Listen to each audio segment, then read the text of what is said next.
So, hi and welcome everybody to Signal and Systems lecture. In today's lesson, we will be discussing and talking about signals, their properties, and their features, and the Fourier series analysis of signals in general and how to use them in communication for estimation and detection. So what's signal? A signal is basically a real or complex valued function of one or more real variables. Give me example: voltage across a resistor, or the electric current, or the electromagnetic wave moving in the air, reaching your receiver, the price of Google stock at end of each trading day. These are examples of signals that we encounter in our daily life. Also, amount of rain, atmospheric pressure, all these are kind of signals. Signals are used for visualization purposes and for analysis and for understanding how the system works. In this course, mainly communication, the independent variable that our function or our signal will be dependent on it will be time mainly. So physical signals have units, example, volts, ampere, amplitude. In general, power, it can be power sometimes if you have a signal transmitting it. And signals can usually, in principle, be measured. How do you measure them? You measure them by the mean, for example, the peak value, the mean, the area, the energy. How do you find the area of a signal? By integration. Integration, you find the area of a signal. Simply, you put the function inside the integral, and you find the value, and this value represents the area. How do you find the energy of a certain function? You just put the function and square it and integrate. You find the energy. The mathematical term for a measurement is functional. A system takes signals as inputs and produces signals as outputs. So you have a system and you have the input g of t, and this input goes through the system manipulates it and processes this input, and the output will be a function called f of t. In general, the output depends on the input signal. For example, suppose you have a derivative, a system that's responsible for deriving your input signal. So f of t in this case will be d over dt of g of t. So if I tell you what's the system here, the system is basically d over dt, which is the derivative. If you have integration system, then the system will be the integral form. If you have a transform system, then the system will be the e to minus 2 pi ist, which is Laplace transform. So basically, system kind of putting a relationship between the input and the output. You have the input and you have formula, the system, and by knowing the input and processing this input using this formula, you get the output. So this is basically what a system is. So now that's why we call it signals and systems. You have the signals, which are the input of your system, and you have the signals at the output, and you have the system. What's the relationship between them? The output is equal to the manipulation of the input using certain functions. Examples of physical systems: electrical circuits.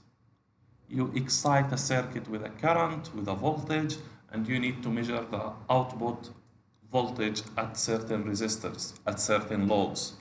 This is what you studied in Circuit Theory 1 and Circuit Theory 2.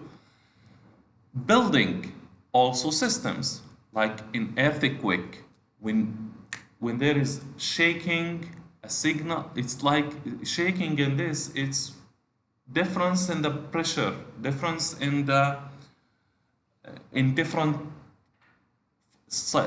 physical parameters in the earth causes the generation of signal, and this is manipulated by the system, which is the earth, and they produce the output, which is building being collapsed and many other disaster crises, and people might be killed or affected by the consequence of this earthquake.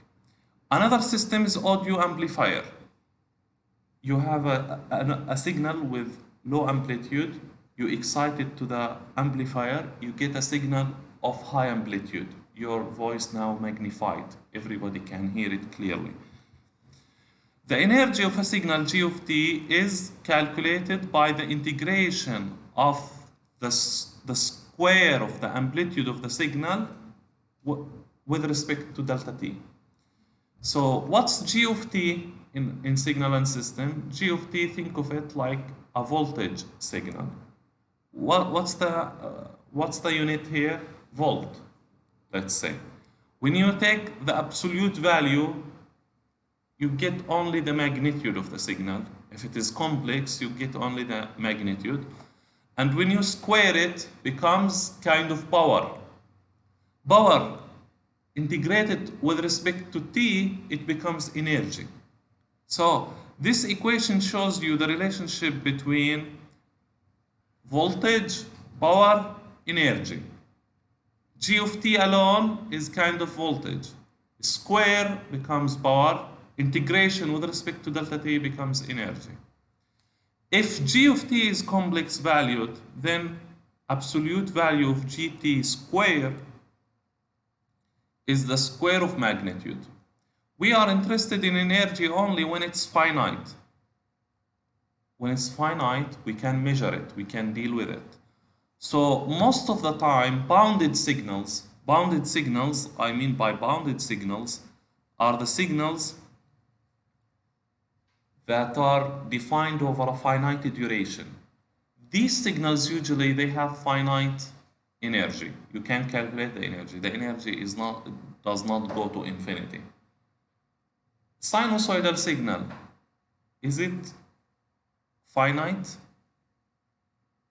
It's not finite usually, because a sinusoidal signal oscillates from minus infinity to infinity. It's a signal. Unless you multiply it by a window, rectangle, then you can define it that it's starting from 0 and ending in 2 pi.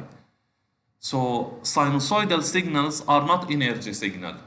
If I tell you find their energy, you will not be able to find it. It doesn't converge to a certain fixed value.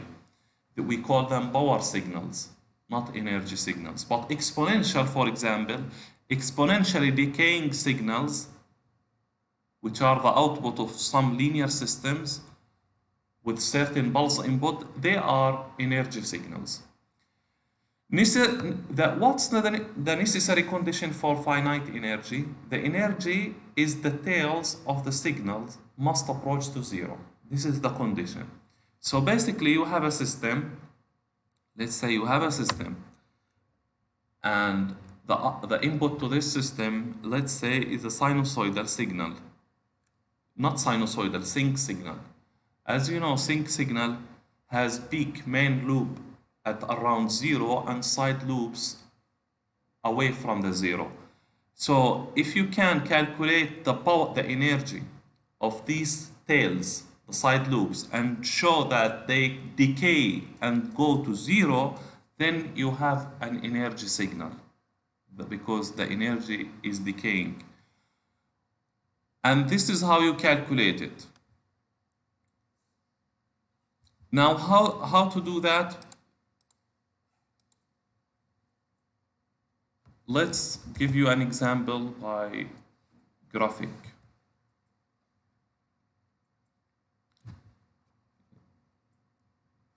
So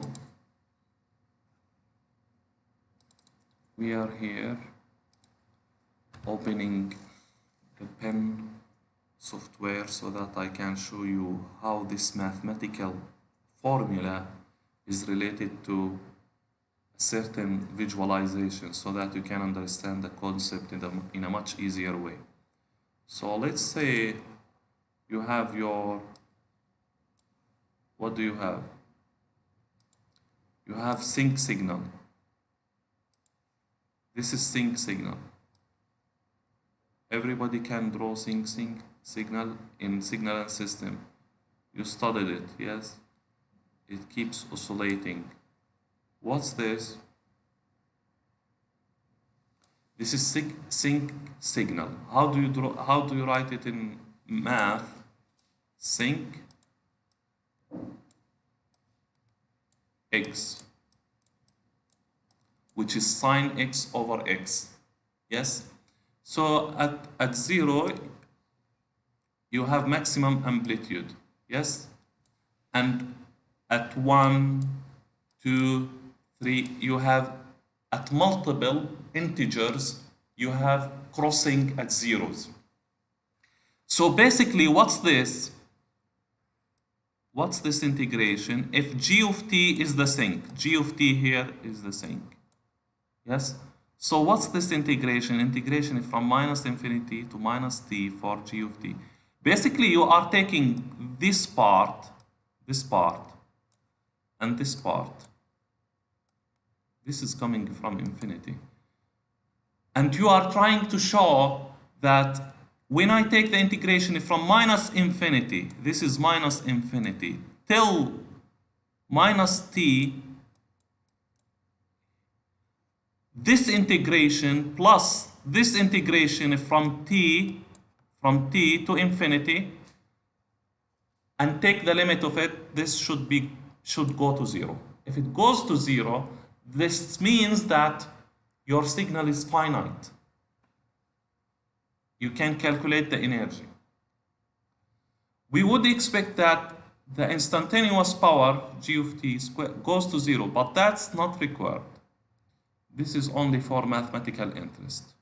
So everybody now can understand, not only with math, but also with visualization.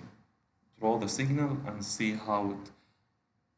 what happens when you go to infinity. As you go to infinity, the power of the signal reduces. So when you go to really very high values, the power is almost 0.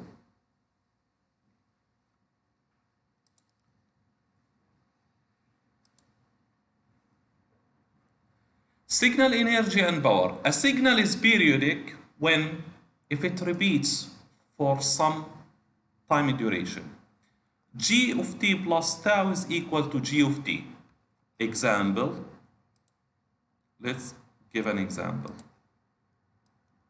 The sinusoidal signal. Yes? This is one period. And G of t, let's call this G of t. Now, I want you to find G of t plus tau. Tau is the duration of one oscillation of the signal. This is tau. Now I'm saying, what's G of t plus tau? Plus tau means shift. Shift to the left. But let's put it minus here, because I draw the signal like this. Plus or minus, it's the same. G of t plus tau, G of t plus minus tau should equal to G of t, the original signal. So when you shift by t and you start taking another signal, again you get the same signal. Yes? So this means G of t is equal to G of t plus tau, which means if this condition is satisfied, you can say my signal is periodic. Yes? Can you say this? I think you can. The power of a periodic signal G of t is the average energy. Now, you have a periodic signal, and I want you to find the power. How do you find the power? You take G of t, and you take the amplitude of G of t square. This is what? This is power. And then you integrate with respect to delta t. This is energy. You divide over the duration, the whole duration t, you return back to power. But why did you, first it was like, you integrate whole signal to get energy, and then you divide by T to get power. Are you confused with this? Power, energy, are you clear about it? From physics, yes? From physics, what's power? What's energy? Energy is equal to power multiplied by time. Is that true? Everybody knows this formula? What's power in electrical signal? What's power? What? How do you find it if you have a signal of amplitude, let's say A? You take the amplitude square multiplied by, let's say this amplitude represents the voltage. Yes? Divided by the resistor. How did you use to find the power across a resistor? In circuit theory 1, circuit theory 2, what's the power across a resistor?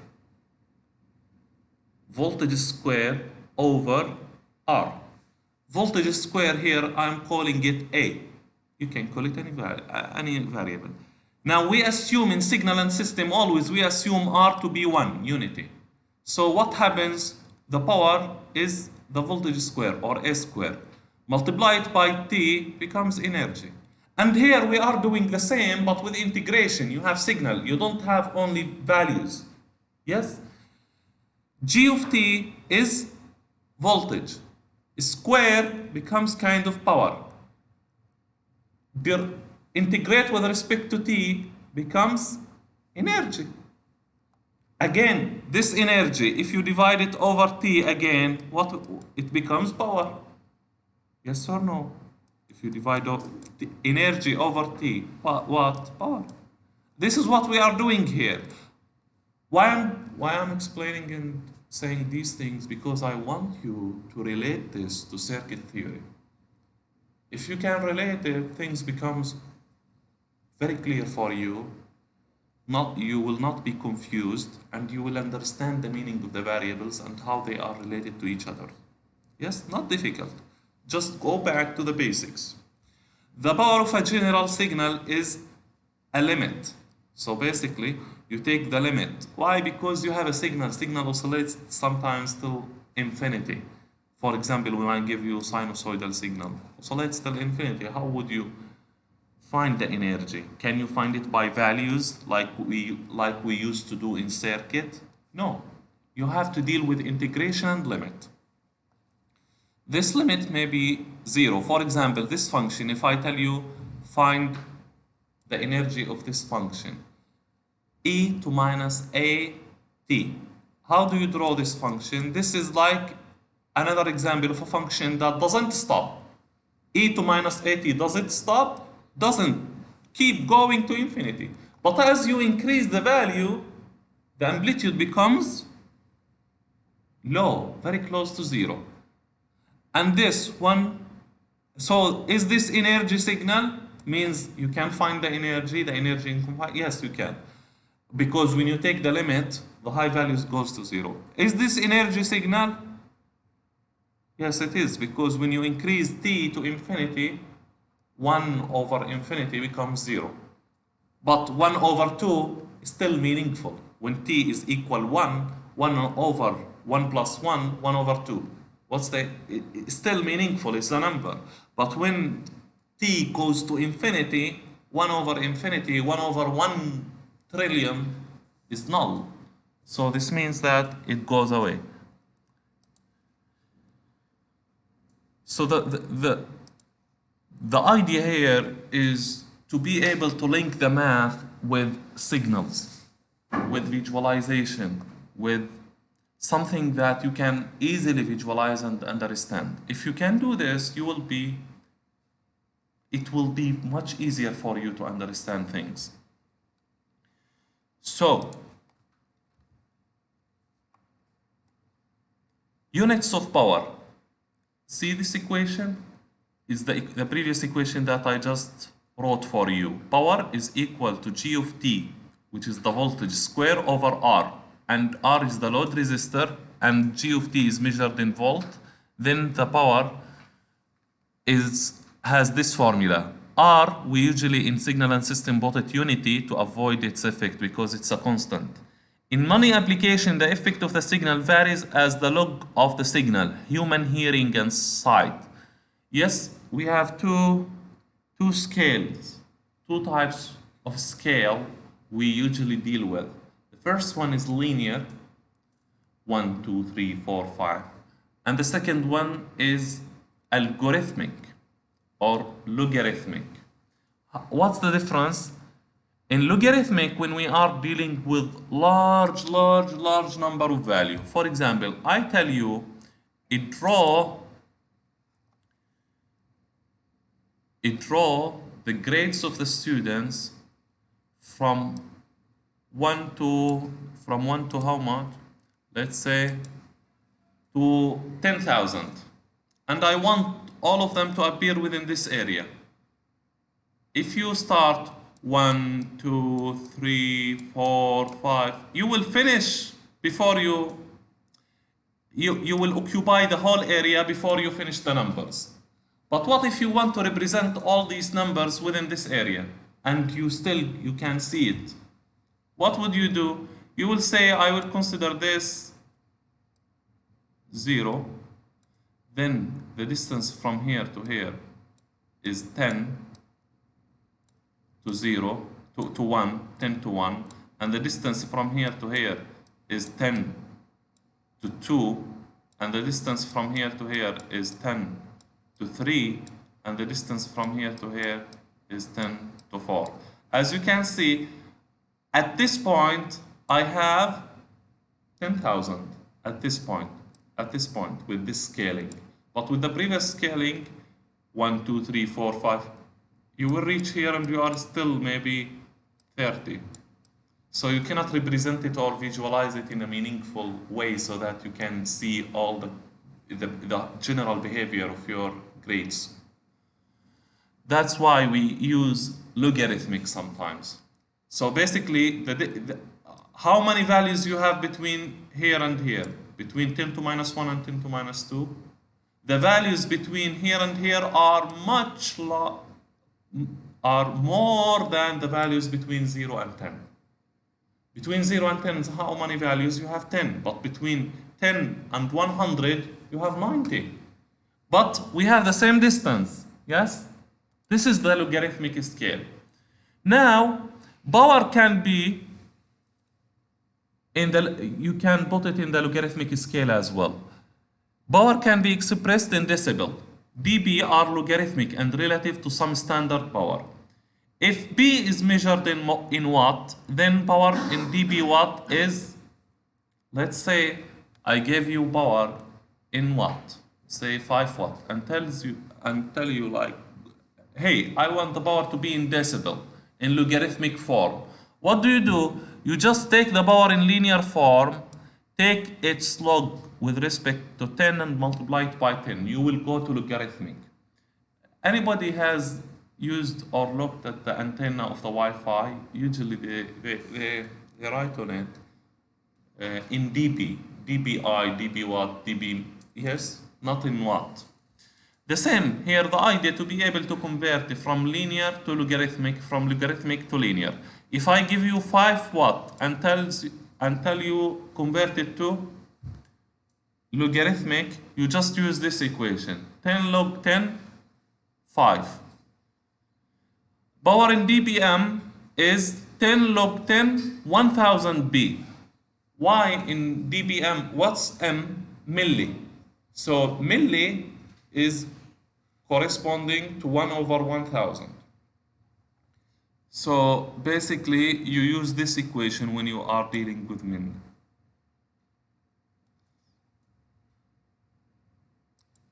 Example, let's say I have 1 dB and tells you find this in watt. 1 dB, how much it is in watt?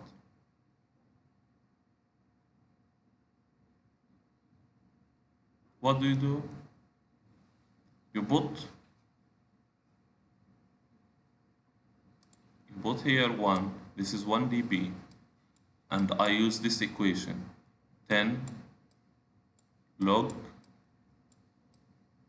10, I don't know B, this in linear, this is linear, but this is logarithmic.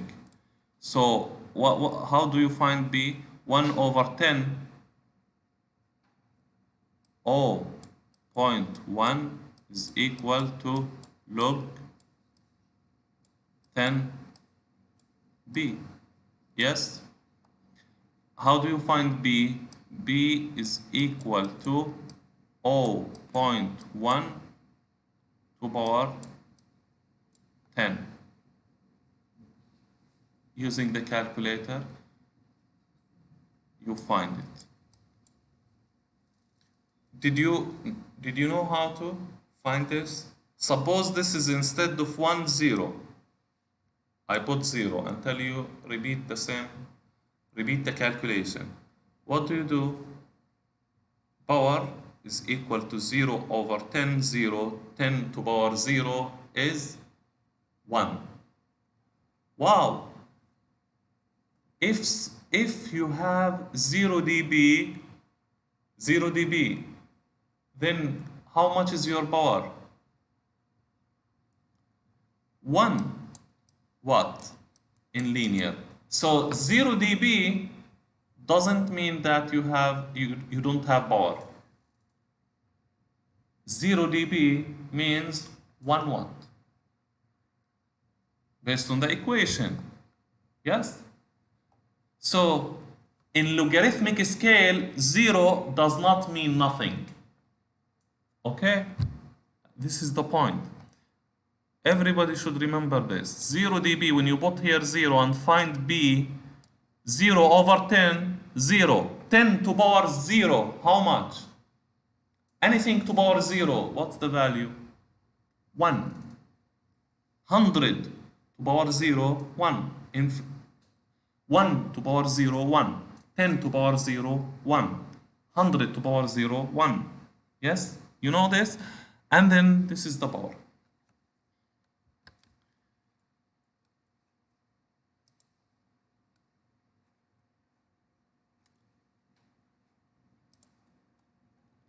Classifications of signals. Signals have a variety of characteristics. Values can be continuous or discrete. Continuous, what do I mean by continuous? Yes, from previous lecture we said continuous. Continuous what? This is continuous. Infinity number of values, they are continuous, adjacent to each other. Discrete, this is discrete. You have points. Discrete in time, and it can be discrete in amplitude. Values can be continuous or discrete. Time variable can be continuous or discrete. The values are the y-axis. Time variable is the x-axis. In signal and system, in math, in calculus, in calculus, what was the function always? F of x. Yes? Is that right? In calculus, the function was always function of x. What was, and you have y. Y and x, y and x, y and x. All your knowledge in calculus, bring it here to this signal and system domain. And instead of x, you have time. Instead of y, you have amplitude, voltage. Does this make sense? Make it easy for you to understand signal and system?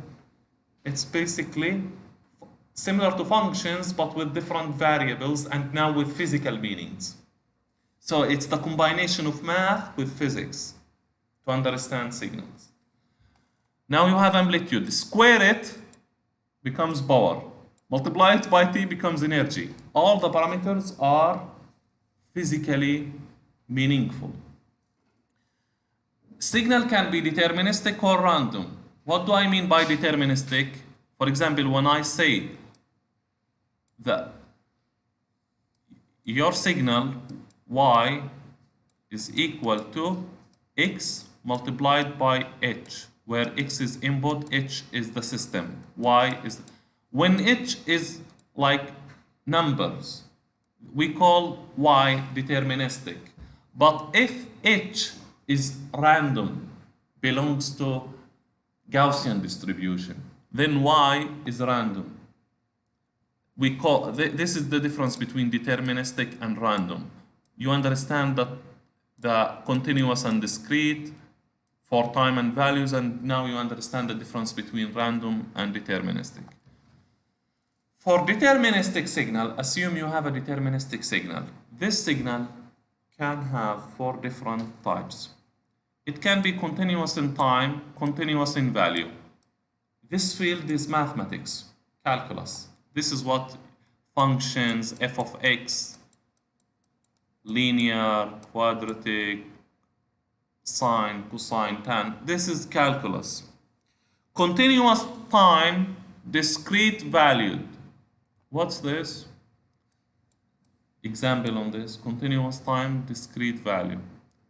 Kind of the modulation sometimes. The values you are allowed to take are limited to certain number, 16 let's say, discrete valued, and continuous in time at any point of time, assuming that you are excluding sampling. And it can be discrete time, continuous valued. What's this domain? Digital signal processing. You have continuous value but discrete time, and it can be discrete time, discrete value. Example, digital switching or sampling. Time can be restricted to a finite interval. Periodic signals are determined by values on a finite interval. What's this signal? I gave you 4 classification. So what's this signal? Which one among these 4 this signal belongs to? Okay, signal number A is continuous time, continuous amplitude. Why? You can take any value in time and you can take any value in amplitude. Now the second signal. Everybody agrees? Continuous time. B is continuous time. You can take any time. You can take any point in time, but you are allowed only to take 2 values in Y. Or example on this modulation. This is calculus. This is calculus, math. This is modulation. For example, ASK modulation. Is that right? So what's this? What's this? This third one. Which? Discrete time, continuous amplitude, continuous values. Here, as you can see, you can take any value on the y-axis. But in the time axis, you are allowed only to take at certain times. What's this? This is digital signal processing and sampling. What's this last one? Discrete time, discrete in time, discrete in amplitude. Example on this?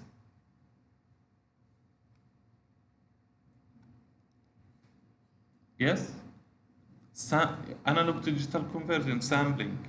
Sampling and dequantization, the one we will study in this course. It's an example on this. So now you understand with me signals, how to classify them, how to tell me whether they are continuous or discrete or anyone like this. Now, operations on signals. We need to understand how your signal gets affected by any operation like shifting, scaling, stretching, squeezing, spreading, reflection over y-axis, reflection over x-axis, how to do this, how to analyze it, how to write the function in different terms. So time shifting delay is one of the most basic operations that you can do for any signal.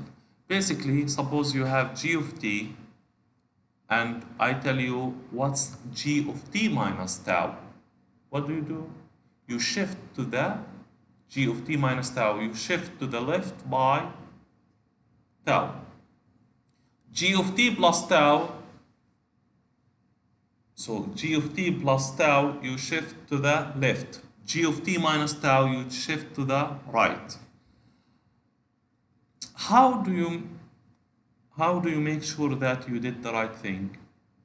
I know that g of t at this point is 0. For example, let's say it's 0. Then at gt minus tau must be 0. When you shift and you come to this value, find it. If it is 0, then you are right. But if you shift it there on this direction, you will not get it 0. At that point, you must know that you are wrong. Yeah. How do you test? After you do the operation, you just with 1 or 2 values test. G of t was 0 before I did the operation, before I shifted the signal. It was g of t was 0 at this point. The amplitude of gt was 0 at -5, let's say. Now g of t minus tau should be 0 at this tau. Is it right? After you shift, if it is right, then you are doing the right thing. Now, the second operation is time scaling. G of A of t. If you multiply your time with a scalar, A, if your A scalar between 0 and 1, then your signal will, what will happen to it? Will stretch, expand. If you multiply it, if A is greater than 1, it will squeeze, becomes narrower, thinner. This is G of t. If you multiply t by 2, then the signal will take half of the duration that it took before the operation. If you multiply it by half, t multiplied by half, it will be double in operation. After the operation, the duration of the signal will be doubled. How do you test this? You say, it was 0, this signal was 0 at t2, let's say 10. Now this signal, g of 2 tau, should be 0 at 10. Then what's t? T is 10 over 5. 10 over 2, so becomes 5. Half of 5, half of 10. Is that clear? Let me, by equation, to test it, to understand why it shrinks, yes? Let's together understand why it shrinks. What happens? This signal was g of t, original one. And you want to draw g of 2t. Yes, you don't know whether it stretches or squeezes. So I say that the signal, this g of t was 0, the amplitude g of t was 0 when t2 10 second. This 0 volt at 10 second. Now, this signal after shifting g of 2t must be 0 also at 10 second. Isn't it fair? But here, 10 second in the second equation, in the second figure, 10 second represent 2t. 2t, 10 seconds. In the first one, t is equals 10. So what's t here? T is equal to 10 over 2, which is 5. That's why your signal squeezes, becomes thinner. The duration is smaller. However, if you multiply by a number between 0 and 1, your signal will stretch, will expand.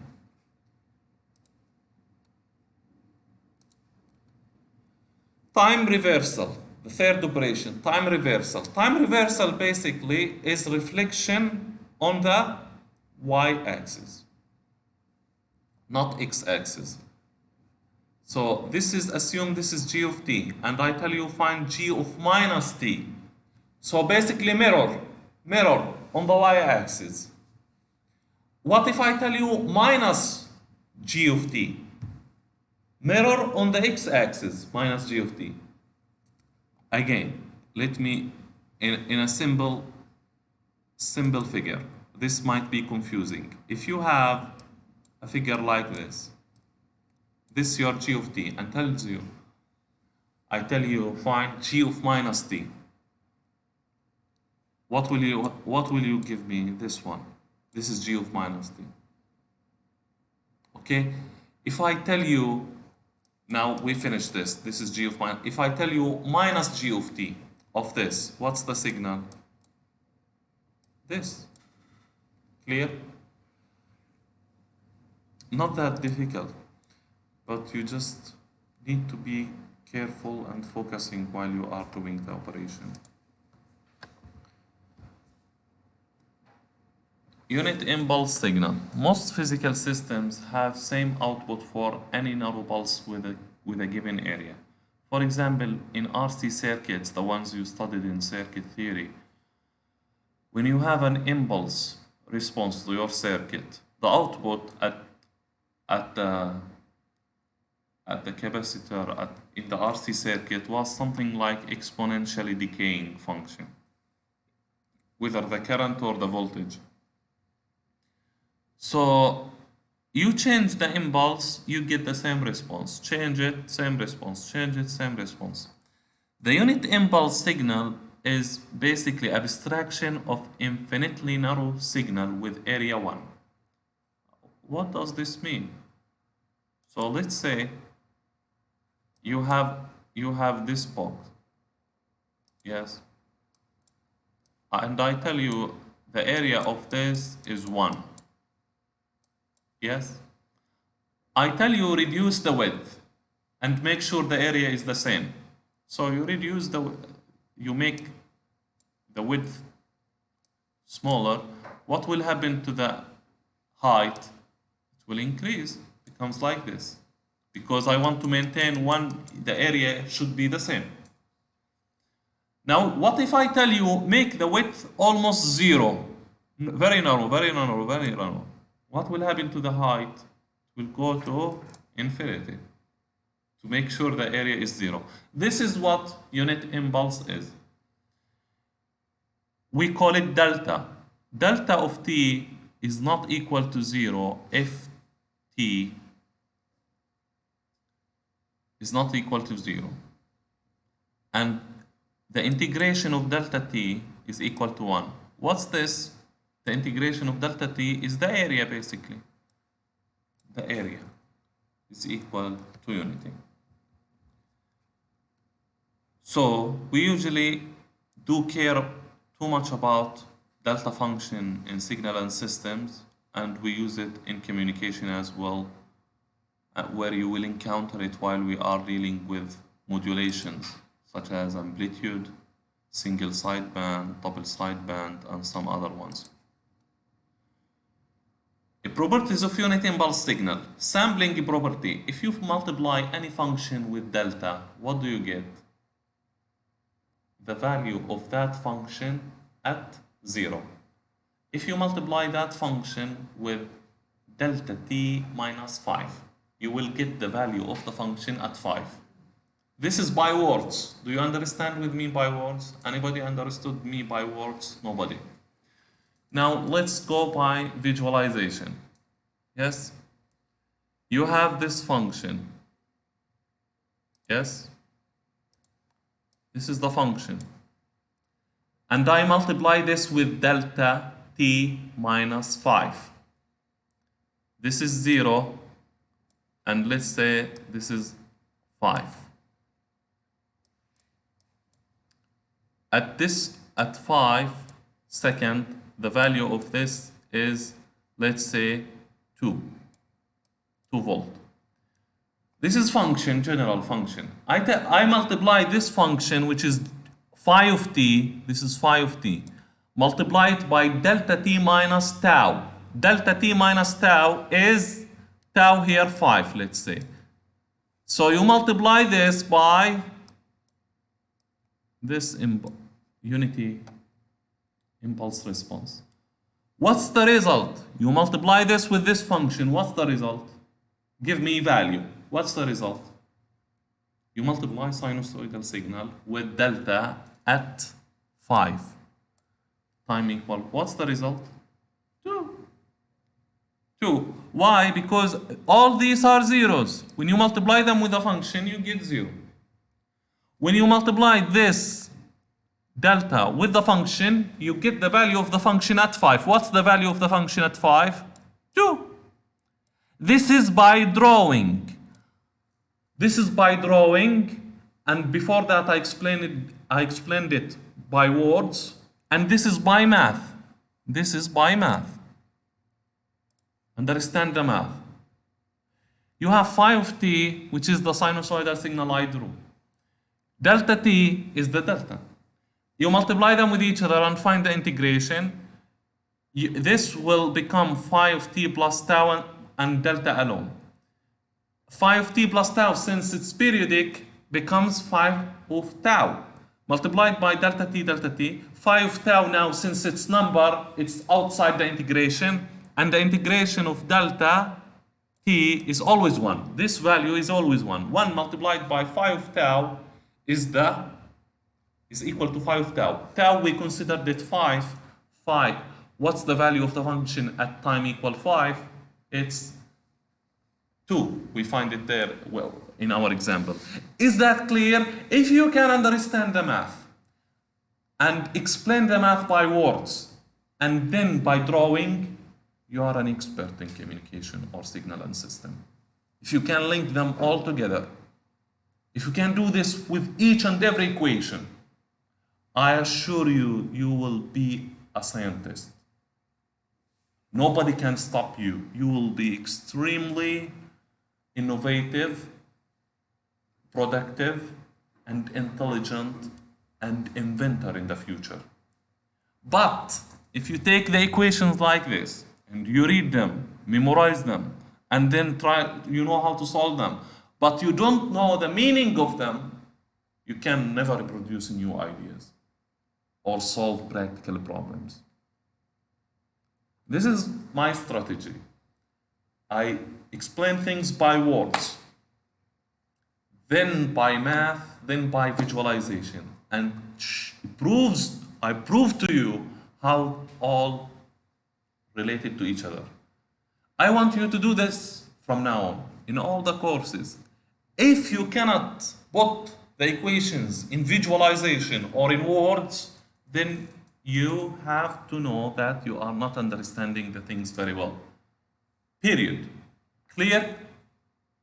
If you want to be genius in any domain, innovative, come up with ideas, you need to understand, you need to explain things in words, math, visualization. What's the easiest way to explain to people? Tell me, math or words or visualization? Visualization, the easiest way. If you can interpret visualization, normal people can understand you with visualization. Drawing, the ones that I use to draw now with each equation. If you can now interpret visualization with words, then this means that you are understanding what you are doing. But if you can put them in math too, then you are a scientist. You are in a level where you can produce new, novel things and know how things work. This applies to every course, to any area. So this is what I'm asking you to do from now on. So we stop here and we continue after 5 minutes. Thank you very much.